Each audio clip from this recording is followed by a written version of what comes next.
अस्सलाम वालेकुम। City 5 news के साथ मैं हूं मोहम्मद अरसल और आप देख रहे हैं सिटी 5 न्यूज़। सजाद हुसैन बोदला की रिपोर्ट के मुताबिक दीपालपुर थाना सदर पुलिस की कार्रवाई। थाना सदर दीपालपुर की कार्रवाई SHO थाना सदर दीपालपुर ने उमर सईद मलक DPO उकाड़ा के हुक्म के मुताबिक और DSP दीपालपुर की ज़ेर निगरानी मंशियात फरोशों पर रेड किया। रेड के दौरान भारी मिकदार में मंशियात बरामद हुई और मुलज़म तालब हुसैन वल्द नूर अहमद कोम वट्टू सकना लालपुर मुकदमा नंबर 165/20 बजुर्म 9C को गिरफ्तार कर लिया। मुलज़म के कब्ज़े से चरस 1320 ग्राम बरामद हुई और एक मोटरसाइकिल नंबरी OKK 1538 भी बरामद हुई। मुलज़म को मुकदमा दर्ज करके हवालात में बंद कर दिया।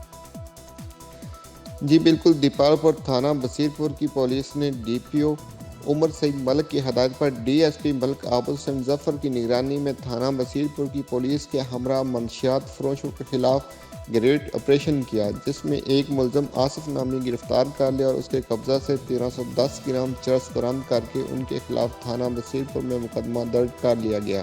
DSP मलिक आबद हुसैन जफ़र का कहना था कि न सिर्फ मंशियात फरोशों के खिलाफ कार्रवाइयाँ जारी रहेंगी, बल्कि इस तरह के जराइम और क्राइम के खिलाफ हम ये जंग जारी रखेंगे। कैमरामैन टीम के साथ सज्जाद हुसैन बोदला, सिटी 5 न्यूज़ दीपालपुर। हालात हादसा की खबरों से जुड़े रहने के लिए हमारा पेज ज़रूर लाइक कीजिए। मोहम्मद अरसल को इजाज़त दीजिए। अल्लाह निगहबान।